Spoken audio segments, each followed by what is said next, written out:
وأشهد أن محمدا عبده ورسوله أما بعد. Pada beberapa ayat yang telah lalu ketika mengungkapkan bagaimana keinginan, dan tentu bukan hanya sekedar keinginan, tapi usaha yang dilakukan oleh orang-orang ahlu kitab untuk mengembalikan orang-orang yang beriman ke alam kekufuran dalam rangka memurtadkan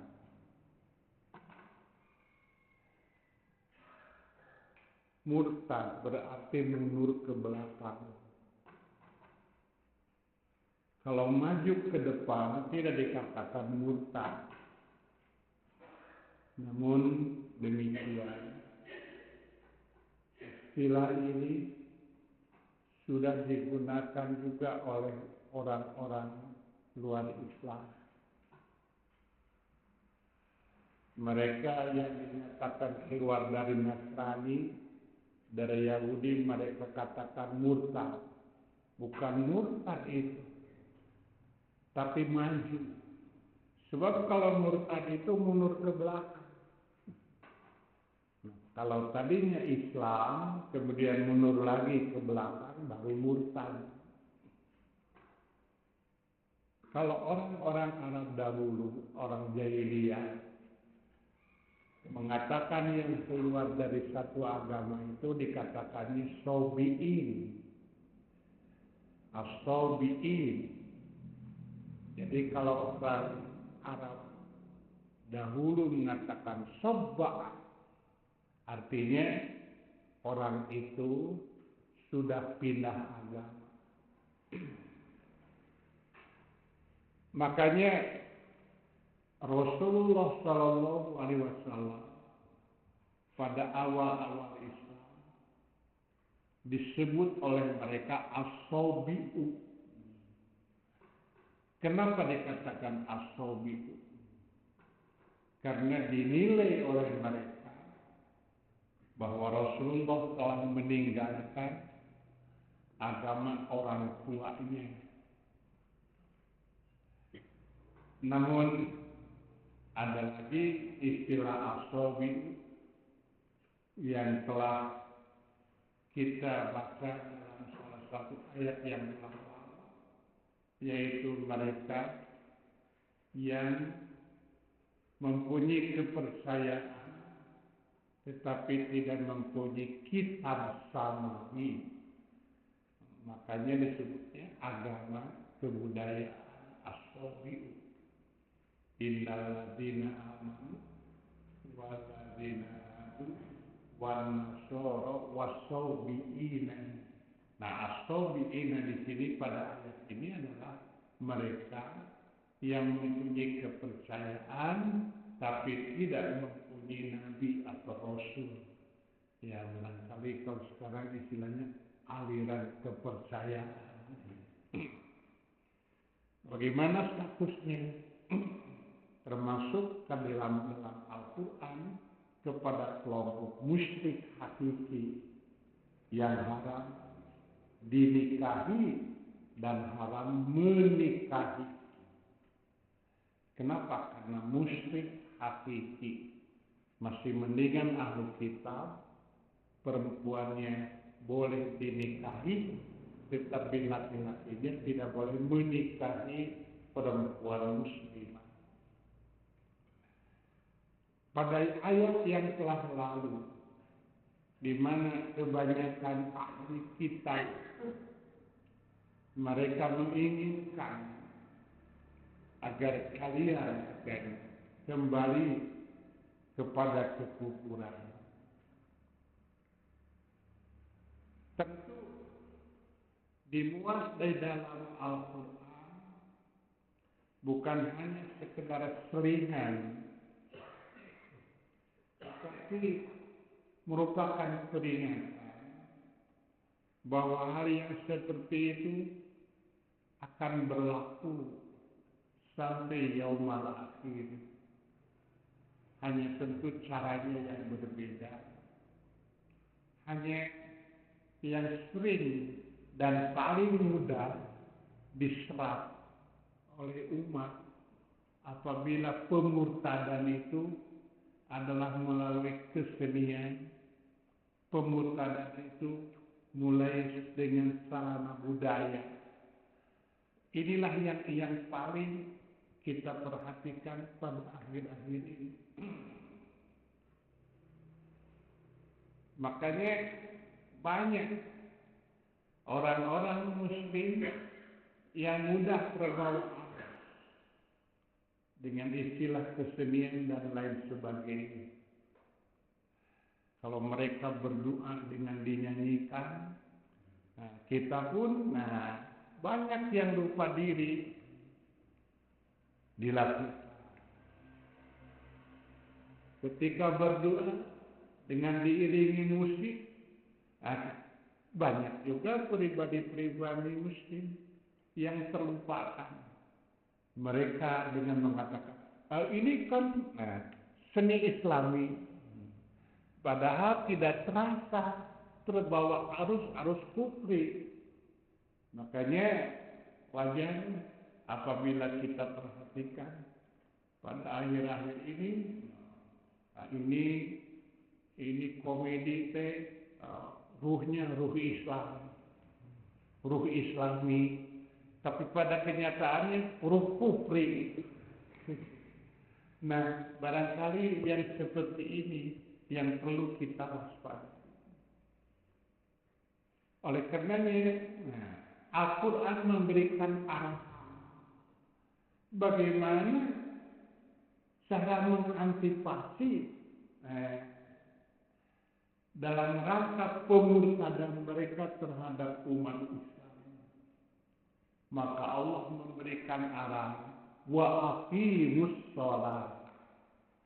Nah, ini adalah salah satu cara yang jitu untuk menghadapi dan mengantisipasi gerakan pemurtadan dari mereka. Wa aqimus sholata wa atuz zakat. Dirikanlah sholat, tunaikanlah zakat. Wa ma tuqaddimu li anfusikum min khairin, dan kebaikan apa saja yang kamu lakukan untuk dirimu, tajiduhu indallah, niscaya kamu akan mendapatkan balasannya di sisi Allah. Innallaha bima ta'maluna basir. Sungguh Allah Maha mengetahui apa yang kamu lakukan. Pada ayat ini Allah mengungkapkan bukan sombong. Lakukanlah sholat, bukan, tapi wa aqimus sholat. Dirikan sholat. Nah, apabila ada ungkapan dirikan sholat, tentu akan lebih daripada hanya sekedar solu. Lakukanlah sholat. Nah, di sini menunjukkan ada perbedaan antara iqamatus sholati, antara iqamatus sholati dengan as-sholatu, mendirikan sholat dan hanya mengerjakan sholat. Orang yang mengerjakan sholat belum tentu mendirikan sholat, tapi yang mendirikan sholat pasti mengerjakan sholat. Siapa yang dinyatakan fawailun lil musallin? Celaka bagi orang yang sholat. Tidak ada ungkapan fawailun lil musallin, sholat tidak ada. Selangkah bayar mendirikan sholat tidak ada. Yang dinyatakan akan celaka itu orang yang hanya mengerjakan sholat. Makanya dalam hal inilah ketika Rasulullah Shallallahu Alaihi Wasallam dalam satu kesempatan pernah menyatakan bahwa ada 7 macam manusia yang akan mendapatkan perlindungan daripada Allah pada hari kiamat nanti. Di antaranya adalah orang yang qalbuhu, hatinya itu mu'allaqun fil masajid, senantiasa terkait dengan ibadah. Nah, di sini disebutkannya masjid, tetapi tentu yang dimaksud sewaktu-waktu tempatnya, tetapi maksudnya adalah isinya.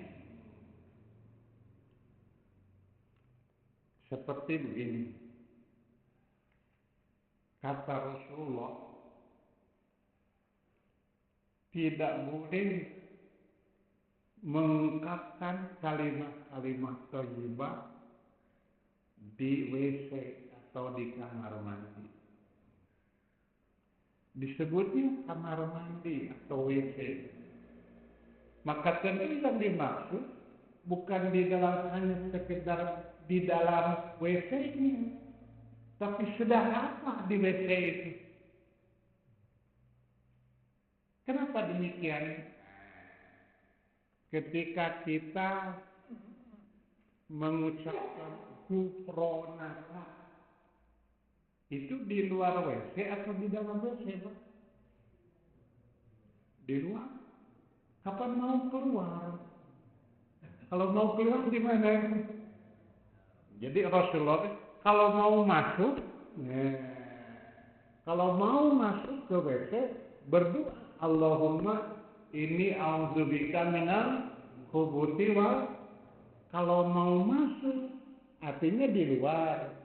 Tapi kalau mau keluar berarti timbul pertanyaan, ghufranaka itu kalimat thayyibah. Maka tentu yang dimaksud bukan di dalam WC-nya, tapi sedang apa di dalam WC itu. Lazimnya di dalam WC itu sedang buang air, atau sedang buang air kecil atau buang air besar. Seperti seorang anak bertanya kepada ibunya, "Mak, hari bapak kemana?" "Tuh di kamar tidur." Dikatakannya di kamar tidur. Kira-kiranya akan terlintas bapak sedang makan di kamar tidur? Tentu tidak akan terlintas. "Mak, hari bapak di mana?" "Tuh di dapur, di kamar makan." Tentu tidak akan terlintas dalam benak anaknya bapak itu sedang gogoleran di dapur. Tetapi pekerjaan apa yang layak, yang lazim, biasa dikerjakan di dapur itu. Maka demikian pula warajulun, seorang laki-laki kata Rasulullah, yang qalbuhu, hatinya senantiasa terkait dengan masjid. Tentu di sini yang disebut tempatnya, tapi maksudnya pekerjaan apa yang berlaku lazimnya di dalam masjid. Tidak akan terjadi orang di dalam masjid sedang gaplek, maknya gitu, bari istikaf gaplek. Ngaras kesel mending sekalian gaplek waktu-waktu, atau ngamuk itu papan catur sedang intikaf, dong. Nah, makanya di sini dapat kita perhatikan mu'allaqun fil masajid, terkait dengan ibadah. Artinya ketika dia di luar masjid, hati tetap seperti suasana di dalam masjid. Ketika dia di luar sholat, tetap hatinya seperti sedang keadaan sholat. Inilah yang dimaksud Inna sholata tanha anil fahsya wal munkar. Sungguh sholat itu akan mencegah dari perbuatan fahsya wal munkar. Jadi kalau hanya mengerjakan sholat tidak akan jadi tenaga dari perbuatan fahsya wal munkar. Tetapi mendirikan sholat, bukan hanya ketika melakukan sholat, tetapi sholat senantiasa berdiri dimanapun dia berada. Nah, inilah barangkali makna yang dinyatakan aqimus sholata wa atuz zakata wa ma tuqaddimu li anfusikum min khairin tajiduhu indallah. Pasti akan mendapatkan balasannya di sisi Allah. Yang mana balasan di sisi Allah? Di antaranya adalah perlindungan daripada Allah. Perlindungan daripada Allah. Oleh karenanya kata seorang sahabat, yang paling sering dilakukan oleh Rasulullah berdoa memperlindungkan diri adalah pistolati pada waktu sholat wa qiraatil Quran. Makanya kenapa ketika kita sholat sebelum masuk kepada Fatihah pada rakaat awal kita isti'adzah. A'udzubillahi minasyaitonir rajim. Kemudian kita ketika akan membaca Quran di luar sholat kita dianjurkan a'udzubillahi minasyaitonir rajim. Nah, ketika pada suatu saat isti'adzah yang seperti ini, maka akan ada pengaruhnya ke dalam diri. Apa buktinya? Nah, dia mampu menjaga, melindungi dirinya dari perbuatan-perbuatan yang tidak diharapkan. Itulah satu ciri isti'adzah, ta'awud kita itu diterima oleh Allah Subhanahu wa Ta'ala. Maka di sini dalam tafsir Al-Maraghi dinyatakan demikian. 5 pistolati min tawfiqi urul iman wa idlalil himmati wa raf'atin nafsi bimunajatillah wa ta'lifi qulubil mu'minin hinal istimai li adaiha wa ta'arufihim fil masajid wa bihada ya'mul iman wa tuqawwi thiqata billahi wa tatanazzahu nafsu an ta'tiyal fawahisha ma dhahara minha wa takunu aqwana fazan fil haqqi fatakunu jadiratan bin nasri walima fil zakati min tawqidis silati bainal aghniyai wal fuqara'i fatatahaqqaqu wihdatul ummah wa takunu kal jismil wahid. Begitu ulasan mufassir Mustafa Al-Maraghi dalam kitab tafsirnya Al-Maraghi sehubungan dengan ayat yang di atas. Kata beliau, dan pada salat itu terkandung makna menguatkan ikatan iman, meningkatkan semangat, mengangkat nilai diri dengan cara berdoa kepada Allah. Bimunajat. Nah, inilah barangkali yang sering kita ungkap, munajat kepada Allah. Apa hakikatnya munajat itu? Menurut arti bahasa, munajat itu ngobrol. Tetapi tentu beda ngobrol manusia dengan manusia dengan ngobrolnya manusia dengan Allah. Maka obrolan manusia dengan Allah disebutnya munajat. Makanya kenapa ketika Rasulullah mengatakan bahwa dalam sholat tidak layak ada min kalamin nas, tidak layak ada omongan manusia. Maksudnya obrolan manusia dengan manusia. Kenapa? Bukankah sedang munajat kepada Allah? Kemudian bahwa dengan sholat itu pun akan merapikan hati orang-orang iman ketika berkumpul untuk menunaikannya dan saling mengenal nikmat. Dengan cara yang seperti itu akan saling menjaga dan memelihara apa urul iman, ikatan keimanan. Dengan cara yang seperti itu akan saling memelihara kekuatan akidah di dalam diri. Dengan cara yang seperti itu, kata mufasir, tumbuhlah keimanan, menguatkan pegangan kepada Allah, dan jiwa bersih daripada melakukan perbuatan fahsyat, baik yang nampak atau yang tersembunyi. Dan hal itu akan lebih kuat untuk keluar pada perkara yang dan lebih layak untuk mendapatkan pertolongan. Sedangkan pada zakat itu terkandung makna menguatkan hubungan antara yang kaya dengan yang fakir, sehingga nyata kesatuan umat akan menjadi satu, akan menjadi seperti satu tubuh, bahwa al-mu'minu lil mu'mini kalbunyan, mukmin dengan mukmin itu adalah seperti bangunan, yasuddu ba'du ba'dan, satu sama lain saling menguatkan.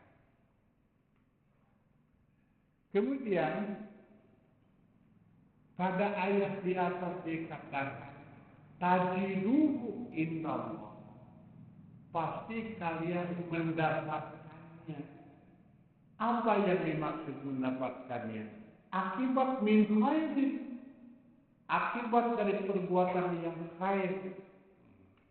Nah, kita di sini sering menemukan ungkapan baik itu diungkapkan dengan kata khair, karena sesuai dengan konotasi khair sendiri adalah merupakan perkara-perkara yang bermanfaat. Wa ma tuqaddimu li anfusikum min khairin, dan kebaikan apa saja. Nah, baik di sini adalah konotasinya manfaat. Makanya kata Allah di sini dikatakan mufasir wa nusibal wujudu ilal amal, dan ungkapan wujud disandarkan kepada amal. Waladhi yujadu huwa jaza'uhu, padahal yang akan ditapatkan itu hakikatnya adalah balasannya. Kenapa?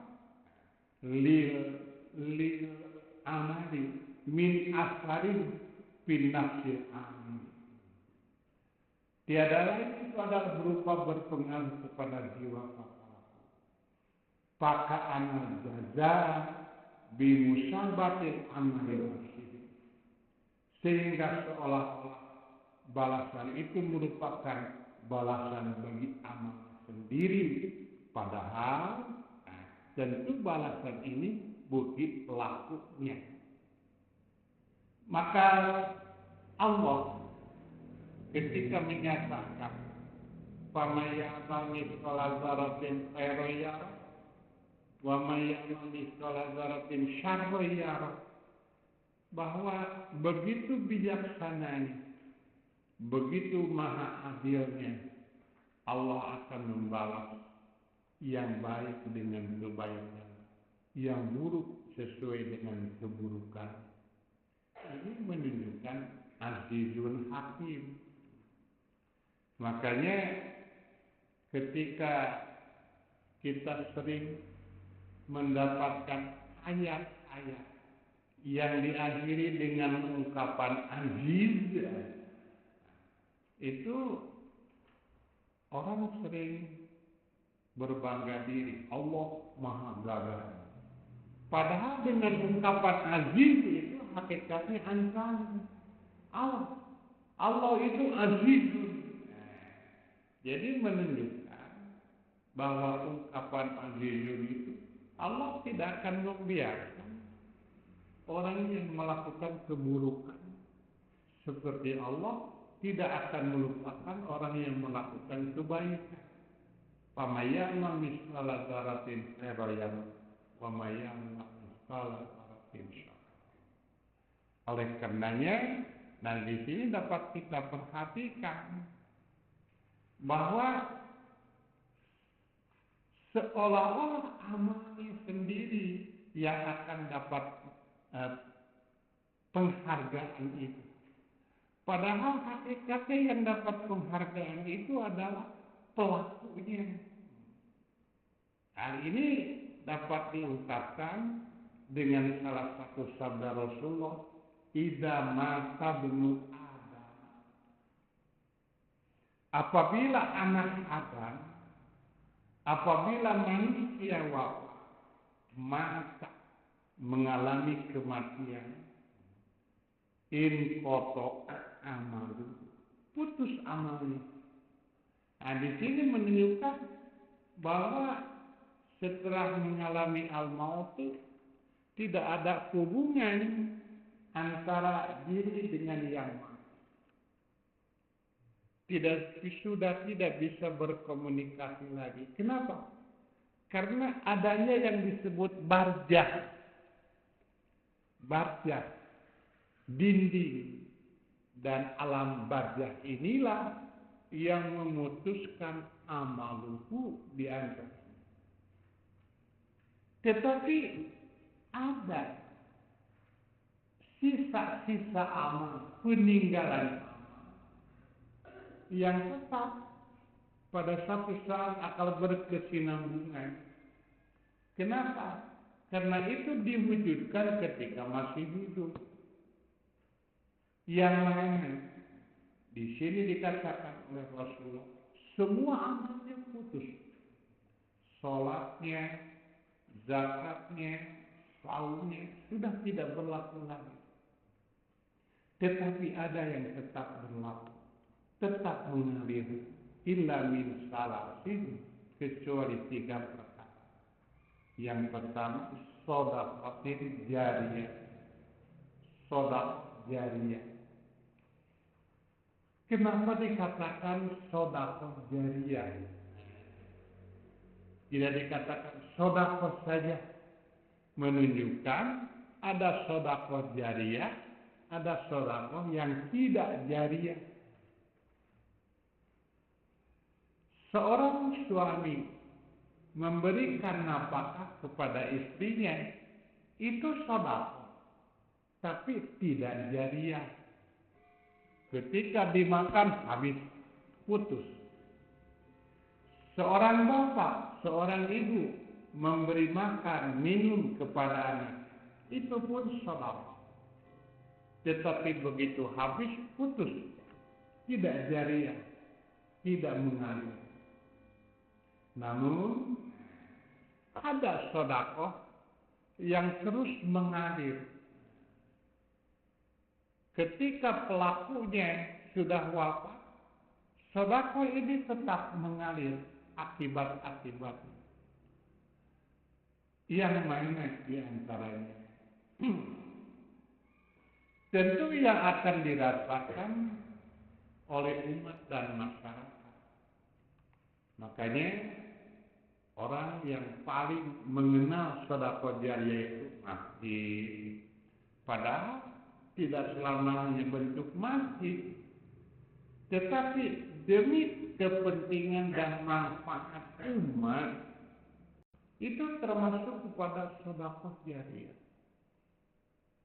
Yang jarang itu diperhatikan, itu kuburan mahal. Itu jarang terperhatikan. Kebanyakan orang wakaf itu untuk masjid, wakaf madrasah, jarang tersirat dalam pikirannya wakaf makam atau kuburan. Sehingga pada satu saat ada orang pada waktu hidupnya luas tanahnya, hektaran. Tapi waktu mati bingung keluarganya di mana, di kuburnya bapak. Sudah kehabisan kapling itu. Nah makanya di sini perlu terpikirkan oleh kita, terutama orang-orang kota yang sekarang ini bingung itu mau ngubur di mana. Datang di halaman lain untuk warga ini. Sampai ada yang sudah sampai ke kuburan dibawa lagi itu mayit itu. Karena diprotes tidak boleh dikubur di sana karena bukan warga di sana. Makanya di sini sedekah jariyah, sedekah jariyah. Yang kedua, ada orang yang berpikir dalam benaknya, saya mah mau sedekah jariyah kaca. Kalau bangunan masjid misalnya nggak mau sedekah jariyah dengan kaca itu. Kenapa? Gampang putus. Jadi terpikirnya kalau sudah pecah, sudah putus itu. Bagaimana kalau pada satu saat kalau bangunan masjid itu hancur, akan putus juga. Nah, kalau kita perhatikan secara fisik masjid zaman Nabi masih ada, sudah tidak ada. Masjid zaman Nabi itu sudah tidak ada secara fisik. Yang ada di Madinah itu hanya ciri-cirinya. Nah, itu yang catnya berem itu yang asli. Tapi itu kan hanya bukan bangunannya, lokasinya. Sedangkan bangunan fisiknya sendiri sudah hilang pada zaman Utsman bin Affan. Zaman Abu Bakar tidak ada perubahan. Pada zaman Umar itu juga tidak ada perubahan, hanya ada perbaikan sedikit-sedikit, pergantian tiang yang sudah kropos. Hanya pada zaman Utsman itu terjadi perubahan total. Makanya diprotes oleh orang-orang karena dianggap menghilangkan peninggalan Rasulullah.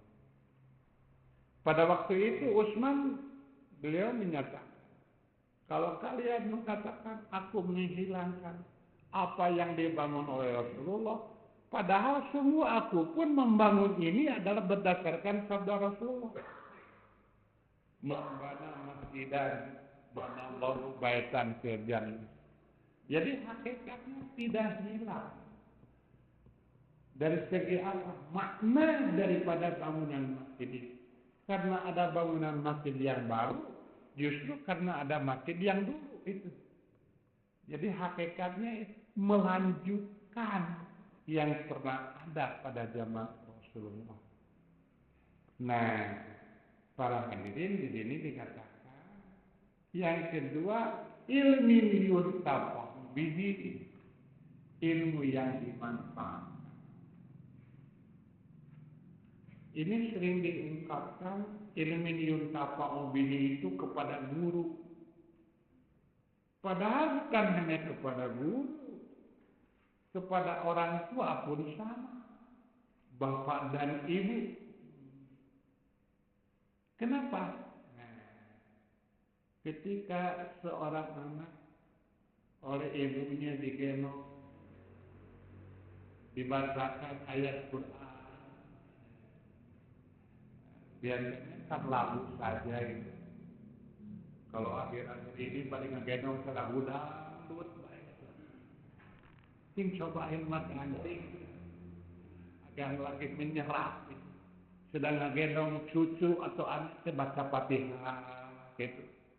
Sehingga si anak terbiasa itu mendengarkan bacaan Fatihah. Makanya di sini ilmu yuntafa'u bihi. Makanya kenapa Rasulullah mengatakan bahwa anak seorang ibu, seorang bapak yang punya anak umur 7 tahun, maka wajib mengajarkan sholat. Anak umur 7 tahun tidak wajib sholat. Anak umur 7 tahun itu tidak wajib sholat. Tapi ibu dan bapak yang punya anak umur 7 tahun wajib mengajarkan sholat. Jadi ibu bapaknya yang punya kewajiban itu. Jadi kalau ibu bapak punya anak umur 7 tahun, mengajarkan sholat bagaimana Pak hukumnya? Jelas meninggalkan kewajiban gitu. Makanya kenapa pada umur 7 tahun? Karena itu awal peka untuk menerima pelajaran. Awal peka apa yang dilihat. Awal peka apa yang didengar. Susah untuk hilang. Jangankan perbuatan yang baik, perbuatan yang buruk saja diterima ketika pada awal peka, susah lupanya itu. Ada anak bangor gitu, sedang lentik itu oleh bapak tetangganya dijiwir celina, budak celi gerak gede manusia, kayak gede kurang geluh gitu bapak. Dikesakin budaknya, sudah dewasa dia masuk militer.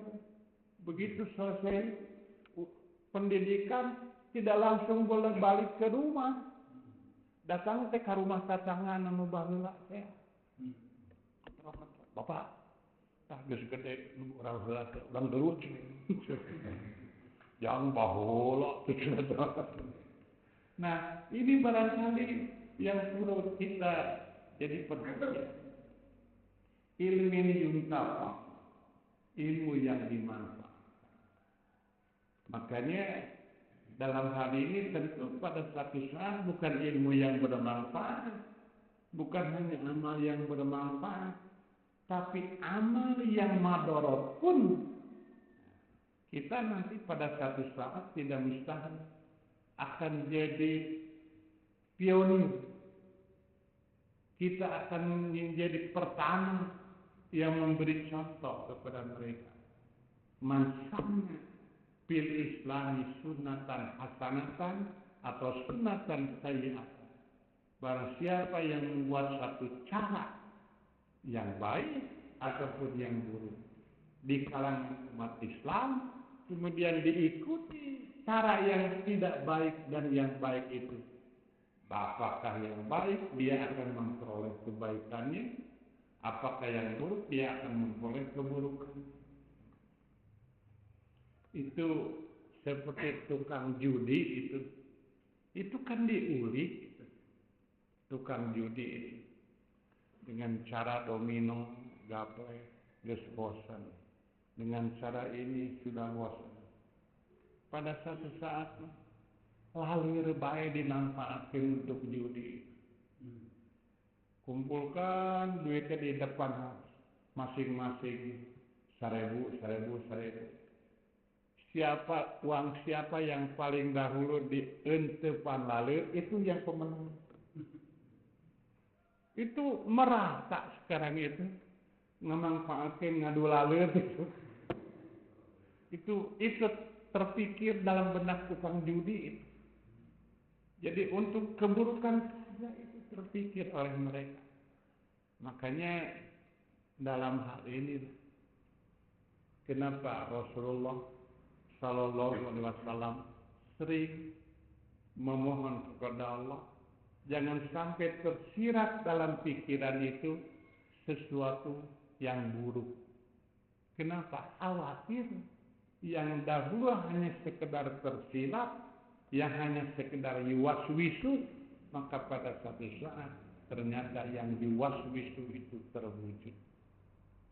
Yang ketiga, waladin sholihin yad'ulahu, anak yang saleh. Nah, timbul pertanyaan, apakah waladin sholihin itu hanya sekedar terbatas nasab? Ya, pada asalnya begitu. Karena yang disebut walad itu hubungan antara walid dengan maulud, antara hubungan antara yang melahirkan dengan yang dilahirkan, itu disebutnya wiladah. Dan yang dilahirkan itu biasa disebut dengan ungkapan walad. Nah, di sini barangkali akan terlihat sejauh mana keberhasilan membentuk anak yang saleh. Tinggal tanya saja kepada diri dengan ungkapan ya ulah. Apakah kita yang sudah dewasa masih disebut anak? Masih. Kenapa? Karena sering lupa. Yang disebut anak itu seolah-olah anak kita dan cucu kita. Sedangkan kita lupa bahwa hakikatnya kita pun anak dari seorang ibu, anak dari seorang bapak. Itu ada seorang laki-laki, popolotot ka indungna. Bari jeung ka anakna mah kungsi ngintrekan itu. Wah, ini cenah sia ka bapa molotokin. Dia sendiri lupa ka indungna molotokin. Nah, ini sering lupa. Jadi seolah-olah anak kita harus mendoakan kepada kita. Tapi kita sering lupa, apakah kita suka berdoa kepada orang tua? Kita tinggal tanya kepada diri kita masing-masing. Makanya inilah ciri pribadi muslim yang soleh, yang yad'ulahu, ngaduakeun ka indungna, ngaduakeun ka bapana, apakah yang masih ada atau yang tidak ada. Makanya kenapa Rasulullah beliau tidak pernah meninggalkan dalam sholat berdoa, Rabbana firli wali walidayya, ya Allah haturkanlah maghfirah li bagiku, wali walidayya, juga bagi ibu dan bapakku yang menyebabkan aku lahir, walil mukminina, juga pribadi-pribadi mukmin lain yang berjasa yauma yaqumul hisab, terutama nanti pada hari berlakunya hisaban di sisi Allah. Insyaallah barangkali kita akan disambung dengan ayat-ayat berikutnya.